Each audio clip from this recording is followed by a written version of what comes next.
ভাই দাঁড়াও ভাই, ভাই তোমার লাগে জরুরি কথা আছে।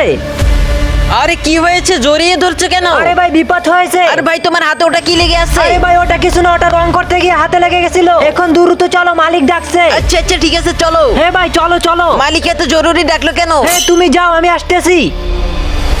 কি করলো সেখান থেকে টাকাগুলো কে চুরি করলো? মালিক হ্যাঁ ডাকছেন কেন? আর এখানে কি হয়েছে এসব? ওরে আমার কোষাগার থেকে আজকে 10 লক্ষ টাকা চুরি হয়েছে। কি বলছেন কি মালিক? 10 লক্ষ টাকা এখান থেকে চুরি হয়ে গেছে? হ্যাঁ, চুরি করার সময় ও দেখেছিল। আচ্ছা ভাই কিভাবে চুরি হয়েছে তুমি কি বলতে পারো? আমি কোষাগারের পাশে বসে রং করতেছিলাম। আমি বসে দরজা রং করতেছিলাম, ঠিক তখনই দেখি একটি চোর আস্তে আস্তে করে এসে কোষাগারের ভিতরে যেতে টাকা পয়সা ছিল সবকিছু উঠে যখন যাওয়া যাচ্ছিল তখনই আমি দেখে ফেলি ওকে।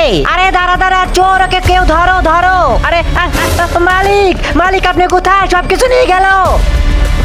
ও আচ্ছা ঠিক আছে, তুমি তাহলে যখন ধরছো ওকে তখন তো তোমার হাতে রং ছিল, সেটা তো লেগে গেছে ওর পিঠে। হ্যাঁ আমি ওকে যখন ধরছিলাম তখন তো ওর পিঠে রং লেগে গেছে। শুনুন মালিক, আমার কাছে একটা বুদ্ধি আছে, সবাইকে ডাকুন, সবাইকে ডেকে সবার পিঠে আমরা চেক করলে পরে দেখবো কার পিঠে রং লেগে আছে। ওই দেখি তোমার পিঠটা দেখো, তোমার পিঠে তো রং লেগে নাই। দেখি আরেকজন, তোমার পিঠেও তো নাই। আচ্ছা আর তুমি এদিকে এসো, তোমার পিঠেও তো নাই। হ্যাঁ মালিক মালিক পেয়েছি, দেখুন ওর পিঠে রং লেগে আছে, এই তো 2 হাতের ছাপ। আরে শালা তোকে এত ভালোবাসলাম, তুই টাকা আমার চুরি করলি? এক মিনিট ওস্তাদ, আমি যে চোরকে আমি ধরেছিলাম সে তো অনেক চেকন ছিল।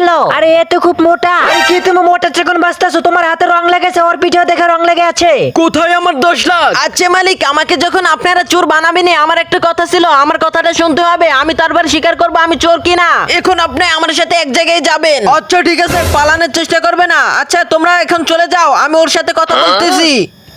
বন্ধুরা তোমরা কি দেখতে চাও এখানে আসল চোরকে? তাহলে দেখতে হবে তোমাদের পরের পর্ব। আর পরের পর্ব দেখতে হলে ওইখানে একটি লাইক দিয়ে এখানে একটি সাবস্ক্রাইব করে দিতে হবে।